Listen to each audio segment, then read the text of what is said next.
നമസ്കാരം, ഞാൻ ഡോക്ടർ ബ്രിജേഷ്. സ്വാഗതം കരിയർ പാത്വേയിലേക്ക്. ഒരു കിടിലൻ സംരംഭക ആശയമാണ് ഞാൻ ഈ വീഡിയോയിൽ സൂചിപ്പിക്കുന്നത്.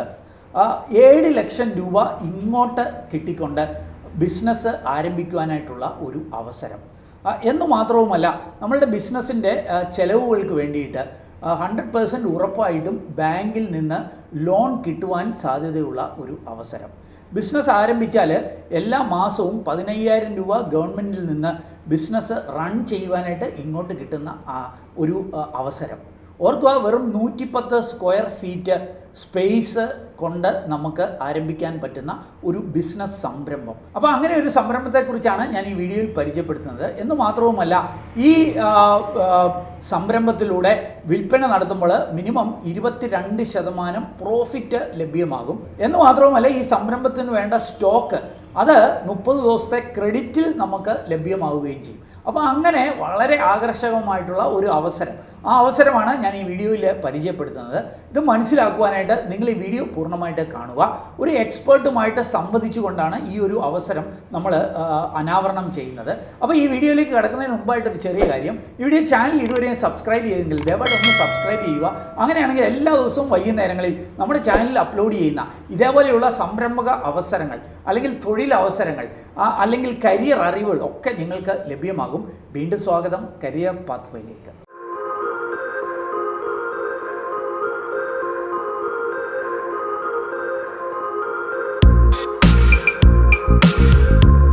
അപ്പം ഒരു 7 ലക്ഷം രൂപ ഇങ്ങോട്ട് കിട്ടിക്കൊണ്ട് ബിസിനസ് ആരംഭിക്കുവാനുള്ള ഒരു അവസരം. ഈ ഒരു അവസരം നമ്മളുമായിട്ട് ഷെയർ ചെയ്യുവാനായിട്ട് ഫാർമസ്യൂട്ടിക്കൽ മേഖലയിൽ ഏതാണ്ട് 45 വർഷത്തെ എക്സ്പീരിയൻസ് ഉള്ള ഒരു വ്യക്തി നമ്മളോടൊപ്പം ജോയിൻ ചെയ്യുന്നുണ്ട്, മിസ്റ്റർ അജിത് കുമാർ തച്ചോളി. അദ്ദേഹത്തിൽ നിന്ന് ഈ കാര്യങ്ങൾ, ഈ ഒരു അവസരം നമുക്ക് മനസ്സിലാക്കാം. Sir, welcome to career pathway. Thank you doctor Rajesh. Sir, എനിക്ക് ആദ്യം അറിയേണ്ടത്, ഈ 7 ലക്ഷം രൂപ ഇങ്ങോട്ട് കിട്ടി ബിസിനസ് ആരംഭിക്കുന്ന ഈ ഒരു അവസരം ഇതെന്താണ് എന്നൊന്ന് സൂചിപ്പിക്കാം. ഇത് ഗവൺമെൻറ് ഓഫ് ഇന്ത്യയുടെ ഒരു പ്രൊജക്റ്റാണ്. ഓക്കെ. പുവർ പീപ്പിളിന് quality medicines at affordable prices എന്ന് പ്രൈം മിനിസ്റ്റർ മോഡിയുടെ ഒരു വാഗ്ദാനമായിരുന്നു അത്. ശരി. അതിന് വേണ്ടിയിട്ട് ജൻ ഔഷധി കേന്ദ്രാസ്, ജനറിക് മെഡിസിൻസ് വെക്കുന്ന 10,000 ഷോപ്സ് ഇപ്പോൾ തുടങ്ങിക്കഴിഞ്ഞു. 2017 തുടങ്ങിയതാണ്, ഇപ്പോൾ 10,000 ഷോപ്സ് ആയി. ഈ കൊല്ലം അത് 25,000 ഷോപ്സിലേക്ക് കൂട്ടാൻ വേണ്ടിയിട്ടുള്ള ഒരു പ്രൊജക്ട് വന്നു 2024. ഇപ്പൊ കേരളത്തിൽ ഇപ്പം 1000-ന്റെ അടുത്ത് ഷോപ്സ് ഉണ്ട്. അതിന് ഇപ്പം 2021 വരെ കേരളത്തിലേക്ക് പുതിയ ഷോപ്സ് ലൈസൻസ് ഉണ്ടായിരുന്നില്ല. കാര്യം 10,000 സ്റ്റോഴ്സിൽ 1,000 സ്റ്റോഴ്സും കേരളത്തിലാണ്, ഈ കൊച്ചു കേരളത്തിലാണ്. അതുകൊണ്ട് കേരളത്തിൽ ഇത്ര മതി എന്നുള്ള ഒരു തീരുമാനമായിരുന്നു. ഇപ്പൊ ഈ 25,000 സ്റ്റോഴ്സിലേക്കുള്ള ഇൻക്രിമെന്റ് വന്നപ്പോൾ കേരളത്തിലേക്ക് ഫ്രഷ് ആയിട്ട് ലൈസൻസ് കൊടുത്തു. അപ്പോൾ ഇപ്പൊ വീണ്ടും അവസരമുണ്ട്. ഓക്കെ. അപ്പോഴും ഈ 7 ലക്ഷം രൂപ ഇങ്ങോട്ട് കിട്ടുക അതെന്താണ് എന്ന് പറഞ്ഞാൽ, ഒരു ഷോപ്പ് തുടങ്ങാൻ നമുക്ക് 110 സ്ക്വയർ ഫീറ്റ് വേണം. ഓക്കെ. അതിനുള്ള ഫണ്ടായിട്ടാണ് ഈ 7 lakh സബ്സിഡി വരുന്നത്. ഈ 7 lakh സബ്സിഡി എന്ന് പറഞ്ഞത് സാധാരണ ഒരു പൗരന് 5 ലക്ഷമാണ്. അത് ലേഡീസ് 5 ലക്ഷം രൂപ ഇങ്ങോട്ട് കിട്ടും. അത് ഞാൻ എക്സ്പ്ലെയിൻ ചെയ്യാം. 2 ലക്ഷം എക്സ്ട്രാ വരുന്നത് schedule caste, schedule tribe, woman entrepreneur, ഇവർക്കാണെങ്കിൽ 2 ലക്ഷം എക്സ്ട്രാ കിട്ടുകയാണ്. അപ്പം വനിതകളാണെങ്കിൽ അല്ലെ SC ST-കാരാണെങ്കിൽ 7 ലക്ഷം രൂപ ഇങ്ങോട്ട് കിട്ടും. ഓക്കെ. അത് എന്തിനായിരിക്കും ഈ കാശ് തരുന്നത്? ഈ 2 ലക്ഷം എക്സ്ട്രാ കിട്ടുന്നത് സ്റ്റോറിന്റെ ഇന്റീരിയർ, ശരി, ഫ്രിഡ്ജ്, കമ്പ്യൂട്ടർ, പ്രിന്റർ, ഇത് മാൻഡേറ്ററി ആണ്. ഇത് ചെയ്ത് കഴിഞ്ഞാൽ ഈ ബില്ല് നമ്മൾ ഗവൺമെന്റിലേക്ക് സബ്മിറ്റ് ചെയ്യുമ്പോൾ ഈ 2 lakhs അപ്പം തന്നെ അവർ റീഎംബേഴ്സ് ചെയ്യും. അപ്പം നമുക്ക് ഒരു ബിസിനസ് തുടങ്ങാൻ വേണ്ട ഫ്രിഡ്ജ്, പ്രിന്റർ, കമ്പ്യൂട്ടർ, ഇതിനൊക്കെ ചിലവാകുന്ന ഒരു തുക എന്ന നിലയിൽ 2 ലക്ഷം രൂപ ഇങ്ങോട്ടേക്ക് തരും. അപ്പോഴും ഒരു 5 ലക്ഷം രൂപ വേറെ പറഞ്ഞല്ലോ, അതെന്തിനായിരിക്കും തരും? 5 ലക്ഷം രൂപ തരുന്നത് നമ്മുടെ വർക്കിംഗ് ക്യാപിറ്റലിലേക്കുള്ള ഒരു സപ്പോർട്ടാണ്. ഈ ബിസിനസ് മുന്നോട്ട് കൊണ്ടുപോകാൻ മാസം ഒരു ചെലവ് വരും. ഒരു 40,000-45,000 റുപ്പീസ് ചെലവ് വരും. അതിനൊരു സബ്സിഡി ആയിട്ടാണ്, ഒരു സപ്പോർട്ടായിട്ട് 15,000 റുപ്പീസ് പെർ മന്ത് തരികയാണ്. അപ്പോൾ ഈ 15,000 റുപ്പീസ് പെർ മന്ത് എന്ന നിലയിൽ 5 ലക്ഷം രൂപ ആകുന്നത് വരെ ഗവൺമെന്റ് ഇങ്ങോട്ടേക്ക് ബിസിനസ് റൺ ചെയ്യാൻ തന്നുകൊണ്ടിരിക്കും. അപ്പോൾ 5 വനിതകളാണെങ്കിൽ 7 ലക്ഷം വരെ നമുക്ക്. അപ്പോൾ വനിതകളുടെ പേരിൽ ഈ ബിസിനസ് സ്റ്റാർട്ട് ചെയ്താൽ മതി. ഓക്കെ. അപ്പോൾ ഈ ബിസിനസ് എന്താണ്, അതൊന്ന് എക്സ്പ്ലെയിൻ ചെയ്യാമോ? ഇത് ജനറിക് മെഡിസിൻസ്, അങ്ങനെ സാധാരണ നമ്മൾ മാർക്കറ്റിൽ കാണുന്നത്, ഇപ്പം നമ്മൾ ഡോളോ ഓക്കെ. ഡോളോ പാരസെറ്റമോളാണ്. ഓക്കെ. ഡോളോ എന്ന മരുന്ന് ബ്രാൻഡായിട്ട് വെക്കുമ്പോൾ അതിൻ്റെ വില ഭയങ്കരമായിട്ട് കൂടുകയാണ് ചെയ്യുന്നത്. ഈ സെയിം മരുന്ന് ബ്രാൻഡ് ഇല്ലാതെ പാരസെറ്റമോൾ മാത്രം വെക്കുവാണെങ്കിൽ 80 മുതൽ 95% വില ഇതിന് കുറയും. ഈ ബ്രാൻഡിങ്ങിന് ഒരു വലിയൊരു കോസ്റ്റ് വരുന്നുണ്ട്. ഇപ്പം ജനൌഷധി കടകളിൽ വെക്കുന്നത് മുഴുവനും ജനറിക് മെഡിസിൻസ് ആണ്, ബ്രാൻഡ് ഇല്ലാത്ത മെഡിസിൻസ് ആണ്. ഓക്കെ. അപ്പോഴും പലരും പറയുന്ന ഒരു കംപ്ലൈന്റ് ആണ് ഈ ക്വാളിറ്റി കുറയത്തില്ലേ എന്നുള്ള ചോദ്യം. ഇതിന് ഞാൻ ഉത്തരം പറയുന്നത്, ഏറ്റവും ടോപ്പ് കമ്പനീസ് നമ്മൾ കേൾക്കുന്നത് ഗ്ലാക്സോ, ഡോക്ടർ റെഡീസ്, റാൻബാക്സി എന്ന് പറഞ്ഞ കമ്പനികളാണ്. ശരി. അവരൊരു പ്രൊഡക്റ്റ് പ്രൊഡ്യൂസ് ചെയ്യുമ്പോൾ അതിന്റെ ക്വാളിറ്റി ചെക്ക് ചെയ്യുന്നത് കമ്പനി തന്നെയാണ്. എന്ന് പറഞ്ഞാൽ ഞാൻ പരീക്ഷ എഴുതുന്നു, ഞാൻ തന്നെ മാർക്ക് ഇടുന്നു, ഞാൻ തന്നെ പാസ്സാക്കുന്നു. തേർഡ് ലെവൽ ക്വാളിറ്റി ചെക്ക് അവിടെ വരുന്നില്ല. നല്ല കമ്പനികളാണെങ്കിൽ അവിടെ ക്വാളിറ്റി ഉണ്ട്. പക്ഷെ നമ്മൾ കേൾക്കാത്ത പല കമ്പനികളും ഇവിടെ വരുന്നുണ്ട്. അതിനൊന്നും തേർഡ് ലെവൽ ക്വാളിറ്റി ചെക്ക് ഇല്ല. ജനൌഷധിക്ക് മാനുഫാക്ചറിങ് യൂണിറ്റ്സ് ഇല്ല. ജനൌഷധി മേടിക്കുന്നത് മുഴുവനും ടെൻഡറിൽ കൂടിയാണ്. അത് companies are selected by a panel. They should be WHO approved, they should be GMP approved എന്ന് കമ്പനികളിൽ നിന്ന് മാത്രമേ മരുന്നുകൾ വാങ്ങിക്കുന്നുള്ളൂ. ഈ മരുന്നുകൾ അവർ വാങ്ങിക്കുമ്പോൾ they have to submit a quality assurance certificate. ഇത് കഴിഞ്ഞിട്ട് Janaushadhi is the only company in India who sends it to a second level quality check. NABL എന്ന് പറയുമ്പോൾ നാഷണൽ അക്രഡിറ്റഡ് ലാബ്സ് ആണ്. ഇത് ചെയ്യുന്നത് NABL ലാബ് എന്ന് പറയുമ്പോൾ എക്സ്പോർട്ടിന് വേണ്ടി യൂസ് ചെയ്യുന്ന ലാബ്സ് ആണ്.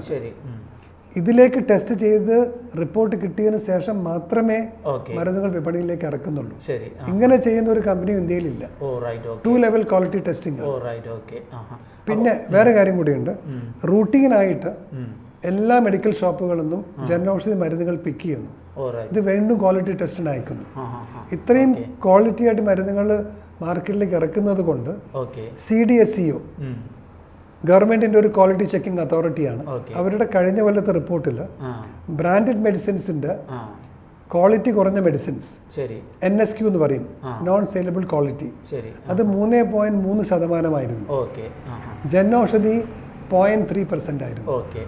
അത്രയും ലെവൽ ക്വാളിറ്റിയുള്ള മരുന്നുകളാണ് നമ്മൾ സപ്ലൈ ചെയ്യുന്നത്. അപ്പോൾ സാറ് പറയാൻ ശ്രമിക്കുന്നത് ക്വാളിറ്റി അഷ്വേർഡ് ആണ് എന്നുള്ള കാര്യമാണ്. ഓക്കെ. അപ്പോൾ ഈ ക്വാളിറ്റി അഷ്വേർഡ് ആയിട്ടുള്ള എന്നാൽ ബ്രാൻഡഡ് അല്ലാത്ത ജനറിക് മെഡിസിൻസ് അത് നമ്മളുടെ ഷോപ്പിലൂടെ വിറ്റ് അതിലൂടെ ഒരു വരുമാനം കണ്ടെത്തുക, അതിനൊരു സപ്പോർട്ട് എന്ന നിലയിലാണ് ഈ 7 lakh rupees. അതായത് സാധാരണക്കാർക്ക് 5 ലക്ഷവും വനിതകളും SC ST ആണെങ്കിൽ 7 ലക്ഷവും ഗവൺമെന്റ് ഇങ്ങോട്ട് തന്ന് സപ്പോർട്ട് ചെയ്യുന്നു എന്നുള്ളത്. ഓക്കെ. അപ്പം ഇനി എനിക്ക് അറിയേണ്ടത്, ഇങ്ങനെയുള്ള മരുന്നുകൾ വിൽക്കുക എന്നുള്ളതാണല്ലോ ബിസിനസ്. ഈ ബിസിനസിന്റെ വരുമാനം അത് എങ്ങനെയായിരിക്കും, അതൊന്ന് സൂചിപ്പിക്കാമോ? Industry standards 22%. ശരി. അതെല്ലാവർക്കും കിട്ടും. ഓക്കെ. അപ്പം നമ്മളൊരു 2 ലക്ഷം ബിസിനസ് ചെയ്ത് കഴിഞ്ഞാൽ നമുക്ക് 44,000 രൂപ കിട്ടും. പിന്നെ ഒരു സാധാരണ മെഡിക്കൽ ഷോപ്പിൽ 60% മാത്രമേ മരുന്നുകളുടെ വിപണി നടക്കുകയുള്ളൂ. ഇത് കൂടാതെ സോപ്പ്, ചീപ്പ്, കണ്ണാടി, ടൂത്ത് പേസ്റ്റ് ഇതൊക്കെ കൂടെ സെയിൽ, അതിന് മാർജിൻസ് സാധാരണ ഹയർ ആയിരിക്കും. അപ്പൊ നമ്മളൊരു 2 ലക്ഷം ജനൌഷധിയും ഒരു 1 ലക്ഷം മറ്റേ വിൽക്കുകയാണെങ്കിൽ 3 ലക്ഷമായി. 3 ലക്ഷം ഉണ്ടെങ്കിൽ ഒരു 60,000 to 70,000 rupees ഇൻകമായി. നമുക്ക് ചെലവ് വരുന്നത് ഒരു ചെറിയൊരു ഷോപ്പാണെങ്കിൽ, ഒരു നാട്ടിൻപുറത്താണെങ്കിൽ ഒരു 40,000 rupees ചെലവ് തീർക്കാം. എന്ന് പറഞ്ഞാൽ ഒരു 10,000 rupees റെന്റ്, ഒരു 15,000 rupees ഫാർമസിസ്റ്റിന്റെ സാലറി, 25 ആയി. പിന്നെ വരുന്ന ചെലവുകൾ, ഒരു ബോയ് അവിടെ വേണം, ഇലക്ട്രിസിറ്റി, വാട്ടർ എന്നൊക്കെ പറഞ്ഞ് ഒരു 40,000-45,000 rupees. ഫാർമസിസ്റ്റിന് കുറച്ചുകൂടെ കൂടുതൽ കൊടുക്കേണ്ടി വന്നാലും ഒരു ഫാർമസിസ്റ്റിന് ഒരു ഷോർട്ടേജ് ഇപ്പോൾ കേരളത്തിലുണ്ട്. അപ്പം നമ്മളൊരു 3 lakhs ബിസിനസ് ചെയ്യുകയാണെങ്കിൽ നമുക്കൊരു 20,000-25,000 rupees പ്രോഫിറ്റ് വരും.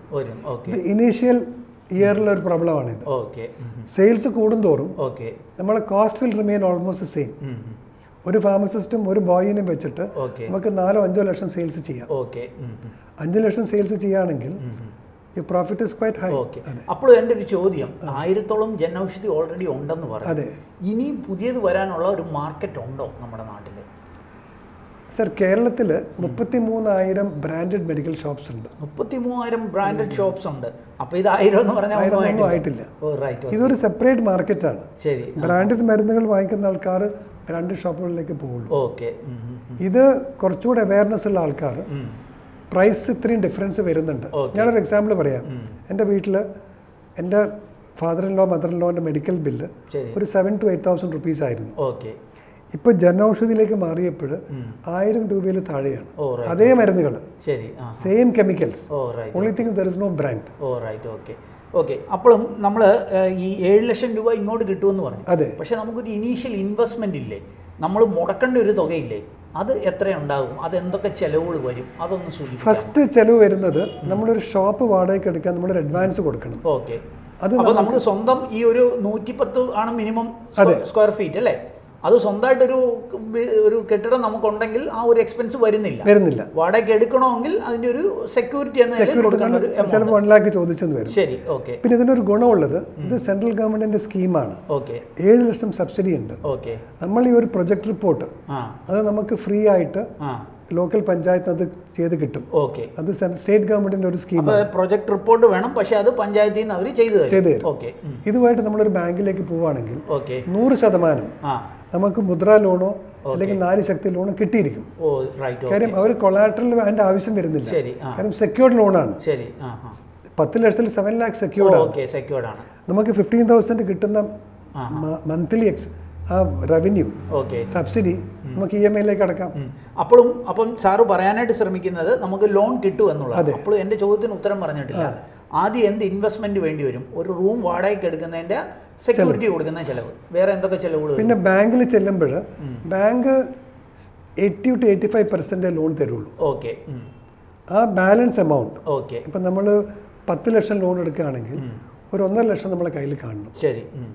അപ്പോൾ അത് എന്തൊക്കെ ചെലവുകൾക്ക് വേണ്ടിയിട്ടാണ്? അല്ല, അതെന്ന് പറഞ്ഞാൽ ബാങ്ക് ലോണിലേക്ക് എടുക്കുമ്പോൾ ബാങ്ക് നമ്മളെ കോൺട്രിബ്യൂഷൻ ചോദിക്കും. ഓക്കെ. നമ്മൾ ഇന്റീരിയേഴ്സ് ചെയ്യാൻ ഓക്കെ നമുക്ക് ബാങ്കിൽ നിന്ന് ഒരു ഫണ്ട് തരും. ശരി. ഇന്റീരിയേഴ്സ് എന്ന് പറഞ്ഞാൽ ഷെൽഫും ഒക്കെ വേണ്ടി വരും. ഷെൽഫ് അത് മാൻഡേറ്ററി ഇത്ര ഷെൽഫ് വേണം, അതിന് ഇത്ര സ്ക്വയർ ഫീറ്റ് വേണം എന്നൊക്കെ പറഞ്ഞ് ഡ്രഗ് ഇൻസ്പെക്ടറിന്റെ ചില പോളിസീസ് ഉണ്ട്. ഓക്കെ. അതിപ്പോൾ നമ്മൾ പല കടകളും അവർ ചെയ്യുമ്പോൾ bank will release fund directly to the vendor. Okay. നമ്മൾ അവിടെ ഇൻവോൾവ് ചെയ്യേണ്ട ആവശ്യമില്ല. മറ്റേ പ്രിന്റർ, ഫ്രിഡ്ജ് അതെല്ലാം മറ്റേ ആ 2 ലക്ഷത്തിൽ അങ്ങ് പോകും. അതും ബാങ്കിൽ നിന്ന് ലോൺ കിട്ടും. ഓക്കെ. ഈ ബില്ല് നമ്മൾ സബ്മിറ്റ് ചെയ്യുമ്പോൾ മാത്രമേ നമുക്ക് ഇവിടുന്ന് പൈസ കിട്ടുള്ളൂ. അപ്പോൾ ആ ഫണ്ടും കൂടെ നമ്മുടെ കയ്യിലേക്ക് വന്നു. ശരി. ആ ഫണ്ടിന്റെ ആവശ്യം ഇവിടെ വരാന്ന് പറഞ്ഞു കഴിഞ്ഞാൽ നമ്മളൊരു 6 മാസം എടുക്കും നമ്മൾ ഈ പറഞ്ഞ ടേൺ ഓവറിലേക്ക് എത്താൻ. ഓക്കെ. അപ്പം നമ്മളുടെ ഒരു വർക്കിംഗ് ക്യാപിറ്റൽ കോസ്റ്റ് വരും, ഒരു 25,000-30,000 rupees പെർ മന്ത് കോസ്റ്റ് വരും. ഓക്കെ. അത് കവർ ചെയ്യാൻ നമുക്ക് 2 lakhs വിൽ ഹെൽപ്പ് ചെയ്യും. ഓക്കെ. പിന്നെ 15,000 രൂപ മാസം ഇങ്ങോട്ട് കിട്ടിക്കൊണ്ടിരിക്കുന്നു. ഓക്കെ. ഇതിനൊരു മിനിമം ഇപ്പോൾ നമുക്കൊരു ഷോപ്പ് നടത്തണമെങ്കിൽ അതിനകത്തൊരു ഫാർമസി പഠിച്ച ഒരാൾ വേണം എന്നൊക്കെ ഇല്ല, അതെന്താണെന്ന് സൂചിപ്പിക്കാമോ? ആർക്ക് വേണമെങ്കിലും തുടങ്ങാം. ഓക്കെ. പക്ഷേ കട നടത്തണമെങ്കിൽ ഡ്രഗ് ലൈസൻസ് വേണം. ഓക്കെ. ഡ്രഗ് ലൈസൻസിന് അപ്ലൈ ചെയ്യണമെങ്കിൽ ഒരു ഫാർമസിസ്റ്റിന്റെ നമ്മൾ സർട്ടിഫിക്കറ്റ് നമ്മളെ കയ്യിൽ വേണം. അത് D-Pharm ആയാലും മതി, B-Pharm ആയാലും മതി. ഓക്കെ. അതിനിപ്പോൾ കേരളത്തിലൊരു ഷോർട്ടേജ് ഉണ്ട്. ഓക്കെ. അപ്പോൾ അതിന് 15,000 to 20,000 rupees ആണ്. നമുക്ക് ഫ്രഷർ ആയാലും മതി. ഓക്കെ. കാര്യം ഇതിന് വലിയൊരു സാധാരണ ഒരു മെഡിക്കൽ ഷോപ്പിൽ ഇരുന്ന് കഴിഞ്ഞാൽ ഒരു മരുന്നിന് 40-50 ബ്രാൻഡ് ഉണ്ടാവും. ഓക്കെ. അപ്പോൾ അത് തപ്പിയെടുക്കാൻ ഒരു എക്സ്പീരിയൻസ് ആൾക്കേ പറ്റുള്ളൂ. ഓക്കെ. ഇവിടെ ഒരു ബ്രാൻഡേ ഉള്ളൂല്ലോ. തപ്പിയെടുക്കാനും അധികം സ്പേസും വേണ്ടല്ലോ. ഒരാളുടെ ആവശ്യമേ ഉള്ളൂ. ഇപ്പോൾ ഒരു കടയിൽ ഒരു പാരസെറ്റമോൾ വിൽക്കുകയാണെങ്കിൽ 150 വരെ ബ്രാൻഡുകൾ ചിലപ്പോൾ ഉണ്ടാവും പാരസെറ്റമോൾ. ഇത് മുഴുവൻ അവിടെ വെച്ചിരിക്കുന്നത് അവർക്ക് തപ്പിയെടുക്കും. ഇവിടെയാണ് ഒറ്റ ബ്രാൻഡല്ലേ ഉള്ളൂ. ശരി. അതുകൊണ്ട് വലിയ എക്സ്പീരിയൻസ് ആളുടെ ആവശ്യമില്ല ശരിക്കും പറഞ്ഞാൽ. പിന്നെ ഈ ഫ്രിഡ്ജ്, കമ്പ്യൂട്ടർ, പ്രിന്റർ അതൊക്കെ മാൻഡേറ്ററി ആണ്. ഓക്കെ. ഇനി എനിക്ക് ഇപ്പം ഇതിനകത്ത് ഇൻട്രസ്റ്റ് ഉണ്ട്, ഇതൊന്ന് മുന്നോട്ടേക്ക് പോയാൽ കൊള്ളാമെന്നുണ്ട്. എങ്ങനെയായിരിക്കും ഇത് അപ്ലൈ ചെയ്യേണ്ടത്? എങ്ങനെയായിരിക്കും ഇത് മുന്നോട്ടേക്ക് പോകാനായിട്ട് കഴിയും? ഇതിനൊരു വെബ്സൈറ്റ് ഉണ്ട്. ഓക്കെ. janaushadhi.gov.in. ഓക്കെ. ജനൌഷധി എന്ന് അടിച്ചാൽ തന്നെ നമുക്ക് ഈ വെബ്സൈറ്റിലേക്ക് കയറാം. ഓക്കെ. അവിടെ ചെന്ന് കഴിഞ്ഞാൽ കേരളത്തിലുള്ള സ്റ്റോറുകൾ, കേരളം നമ്മൾ മെനുവിലെടുക്കുക, സ്റ്റോഴ്സ് അവൈലബിൾ ഇൻ കേരള, നമ്മുടെ ഡിസ്ട്രിക്ട് വെച്ച് നമുക്ക് ചെക്ക് ചെയ്യാം. എവിടെയൊക്കെ വേക്കൻസി ഉണ്ട് നമുക്ക് അവിടെ നോക്കിയാൽ മനസ്സിലാവും. ശരി. പുതിയ ആപ്ലിക്കേഷൻസ് അവിടെ കാണാൻ പറ്റില്ല. ഓക്കെ. അത് ലൈസൻസ് കിട്ടുമ്പോഴേ അതവിടെ വരുള്ളൂ. അപ്പോൾ ഞാൻ അപ്ലൈ ചെയ്യുമ്പോൾ എൻ്റെ നാട്ടിൽ ഒരു സ്റ്റോർ ഉണ്ട്, എനിക്ക് കിട്ടത്തില്ല. എന്താ 1 kilometer റേഡിയസിൽ 1 kilometer റേഡിയസിൽ ഉണ്ടെങ്കിൽ കിട്ടത്തില്ല, അല്ലെങ്കിൽ അതിനപ്പുറമാണെങ്കിൽ കുഴപ്പമില്ല. ഓക്കെ. അപ്പോൾ അങ്ങനെ ഞാൻ അത് കണ്ടു, എൻ്റെ നാട്ടിലില്ല. ഞാൻ ഓൺലൈനിൽ ഒരു പോർട്ടലിൽ കയറി അപ്ലൈ ചെയ്യുന്നു. ശരി. നമുക്ക് ജസ്റ്റ് ആധാർ കാർഡും പാൻ കാർഡും മാത്രം മതി. ഓക്കെ.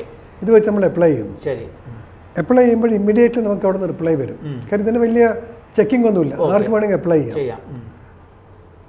തിരിച്ചിവിടെ കേരളത്തിൽ ആപ്ലിക്കേഷൻ വരുമ്പോൾ ഇവിടെ ഒരു മാനേജർ ഉണ്ട്, 2 മാനേജേഴ്സ് ഉണ്ട് കേരളത്തിൽ. അവർ പോയിട്ട് ചെക്ക് ചെയ്യുന്നത് ഈ 1 kilometer റേഡിയസിലാണോ ഈ കട. ഓക്കെ. അതിന്റെ പുറത്താണെങ്കിൽ ഇവിടെ ഇമ്മീഡിയറ്റ്ലി അപ്രൂവൽ അങ്ങോട്ടേക്ക് പോകും. ഓ റൈറ്റ്. ഓക്കെ. അതും അധികം സമയം എടുക്കില്ല. കാര്യം ഇവിടുന്ന് ചെക്ക് ചെയ്യാനുള്ള ഒരു സമയത്തിൻ്റെ പ്രശ്നം മാത്രമേ ഉള്ളൂ. അവിടുന്നും അധികം താമസം ഇല്ലാണ്ട് നമുക്ക് അവിടുന്ന് അപ്രൂവൽ വരും, ഫൈനൽ അപ്രൂവൽ.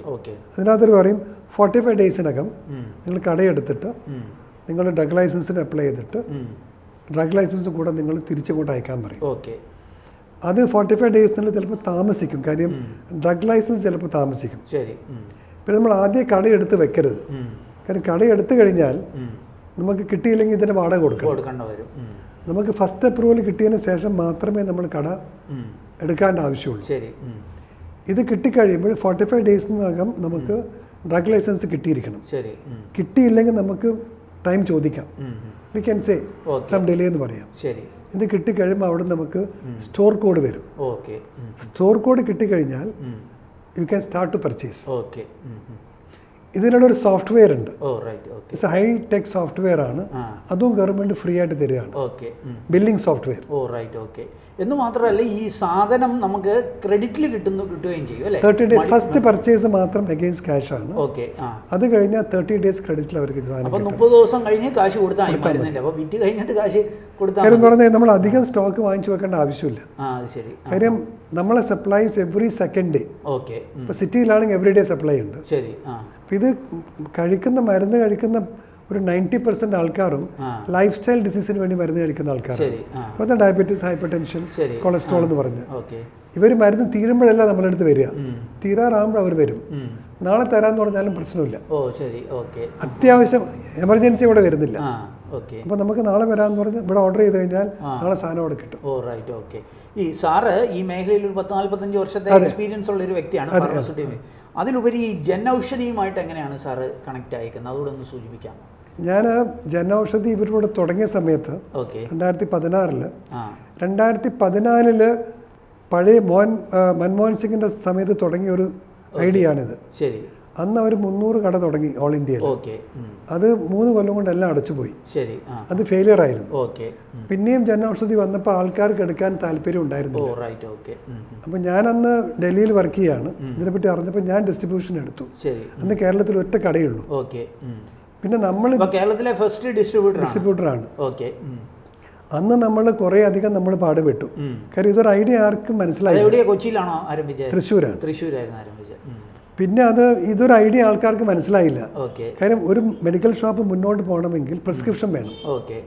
പ്രിസ്ക്രിപ്ഷൻ ഇല്ലാണ്ട് എങ്ങനെ മുന്നോട്ട് പോകുന്നുള്ളൊരു ചോദ്യം വന്നു. അപ്പോൾ പലർക്കും തുടങ്ങാൻ മടിച്ചു.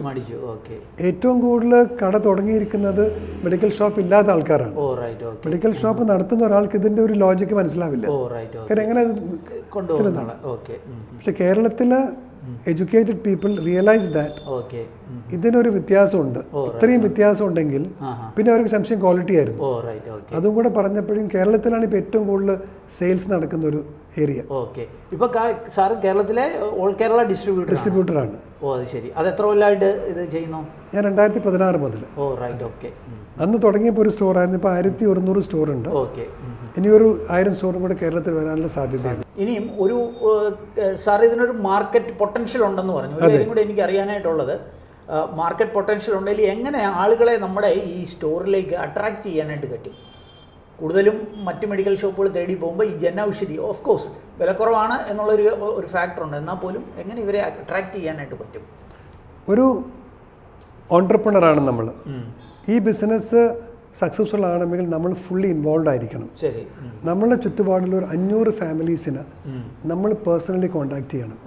കാരണം ഇതിന്റെ ക്വാളിറ്റിനെ പറ്റിയിട്ട് സെൻട്രൽ ഗവൺമെന്റിന്റെ കുറെ പ്രൊമോഷൻസ് വരാറുണ്ട്, റേഡിയോ പ്രൊമോഷൻസ് വരുന്നുണ്ട്. എപ്പോഴും ആൾക്കാരുടെ മനസ്സിലുള്ള സംശയം ക്വാളിറ്റിയാണ്. ഇതിനെപ്പറ്റി നെഗറ്റീവായിട്ട് പറയാൻ പല ആൾക്കാരും ഉണ്ട്, പ്രത്യേകിച്ച് ഈ മെഡിക്കൽ ഷോപ്പ്. അതുകൊണ്ട് നമ്മൾ ഇതിന് ബ്രോഷേഴ്സ് ഉണ്ട്, ലിറ്ററേച്ചേഴ്സ് ഉണ്ട്, പാംഫ്ലെറ്റ്സ് ഉണ്ട്. നമ്മൾ ചുറ്റുപാടുള്ള ഒരു 500 ഫാമിലീസിനെ നമ്മൾ കണ്ടിട്ട് ഇങ്ങനെയാണ് ബോധവൽക്കരിക്കുക. ഒരു പ്രാവശ്യം ചെയ്താൽ മതി. മരുന്ന് കഴിച്ചു കഴിഞ്ഞാൽ അവർക്ക് അതിന്റെ വിലയുടെ വ്യത്യാസം മനസ്സിലാവും. ഞാനൊരു എക്സാമ്പിൾ പറയാം സാർ. ജൻ ഔഷധിയിൽ ഒരു സാനിറ്ററി പാഡ് വെക്കുന്നത് 1 രൂപക്കാണ്. 5 രൂപക്ക് 5 പാഡാണ്. ഇത് വരാൻ കാരണം എന്താന്ന് പറഞ്ഞാൽ മോഡിജി ഒരു സ്പീച്ചിൽ പറഞ്ഞു, ഇന്ത്യയിൽ 6 million girls miss classes because they can't afford a sanitary pad. കാരണം അത്രയും 10-12 രൂപ വരും ഒരു പാഡിന്. ശരി. അത്രയും പൈസ ചിലവാക്കാൻ പറ്റാത്തത് കൊണ്ട് ഇത്രയും പെൺകുട്ടികൾ സ്കൂളിൽ പോകാൻ പറ്റുന്നില്ല. അതിന് വേണ്ടിയിട്ടാണ് ഒരു സബ്സിഡൈസ് സ്കീമാണ്. 5 രൂപക്ക് 5 പാഡാണ്. It is a high quality product, it's a biodegradable product. ഇത്രയും നല്ലൊരു പ്രൊഡക്റ്റ് നമ്മൾ 1 രൂപക്ക് വിൽക്കുകയാണ്. അങ്ങനെ ഒരു വലിയ അഡ്വാൻറ്റേജ് ഇതിനകത്തുണ്ട്. ഒരു സേവനം കൂടെ അവിടെ വരുന്നുണ്ട്. അപ്പോൾ ഒരു ശരിക്കും പറഞ്ഞാൽ ഇതൊരു നല്ലൊരു സ്റ്റെപ്പാണ്. ഇപ്പോൾ ഒരു കുറഞ്ഞ സമയത്തേക്ക് കിട്ടിയിരിക്കുന്ന ഒരു അഡ്വാൻറ്റേജ് ആണ്. താല്പര്യമുള്ളവർക്ക് അത് ഉപയോഗിക്കാം അല്ലേ? Anyway sir, thank you for your valuable information. Thank you. അപ്പോൾ സ്വന്തമായിട്ട് ഒരു സംരംഭം തുടങ്ങണമെന്ന് ആഗ്രഹിക്കുന്നവർക്ക് ഇപ്പോൾ ലഭ്യമായിരിക്കുന്ന വളരെ മികച്ച ഒരു അവസരമാണ് നമ്മൾ അജിത് സാറിൽ നിന്ന് മനസ്സിലാക്കിയിരിക്കുന്നത്. നിങ്ങൾക്ക് ഇതിൽ താല്പര്യമുണ്ടെങ്കിൽ ഡെഫിനറ്റ്ലി നിങ്ങൾക്ക് ഇതിനെക്കുറിച്ച് കൂടുതൽ ഇൻഫർമേഷൻസ് മനസ്സിലാക്കി മുന്നോട്ടേക്ക് പോകാനായിട്ട് കഴിയും. ഏതായാലും ഞാൻ മനസ്സിലാക്കിയ ഒരു അവസരം നിങ്ങളുമായിട്ട് ഷെയർ ചെയ്തു എന്നുള്ളതേ ഉള്ളൂ. ഇതിൻ്റെ കൃത്യമായിട്ടുള്ള കാര്യങ്ങൾ മനസ്സിലാക്കി മുന്നോട്ടേക്ക് പോവുക. ഈ ഒരു വീഡിയോ അത് പൂർണ്ണമായിട്ട് കണ്ടതിലുള്ള നന്ദി അറിയിക്കട്ടെ. വീഡിയോ ഇഷ്ടപ്പെട്ടാൽ ഒന്ന് ലൈക്ക് ചെയ്യുക എന്നത് മാത്രമല്ല, ഇത് ഉപകാരപ്രദമാകുന്നവർക്ക് ഷെയർ ചെയ്ത് കൊടുക്കുവാനും മറക്കല്ലേ. വീഡിയോ ചാനൽ ഇതുവരെയും സബ്സ്ക്രൈബ് ചെയ്തില്ല, ഒന്ന് സബ്സ്ക്രൈബ് ചെയ്യുക. അങ്ങനെയാണെങ്കിൽ എല്ലാ ദിവസവും വൈകുന്നേരങ്ങളിൽ നമ്മുടെ ചാനലിൽ അപ്ലോഡ് ചെയ്യുന്ന ഇതേപോലെയുള്ള കരിയർ അല്ലെങ്കിൽ സംരംഭത്വ അവസരങ്ങൾ, തൊഴിലവസരങ്ങൾ, കരിയർ അലേർട്ട്സ് ഇതൊക്കെ നിങ്ങൾക്ക് ലഭ്യമാകും. ഏറ്റവും ശുഭകരമായ ഒരു ഭാവി കരിയർ നേർന്നുകൊണ്ട് നിർത്തട്ടെ. നന്ദി, നമസ്കാരം.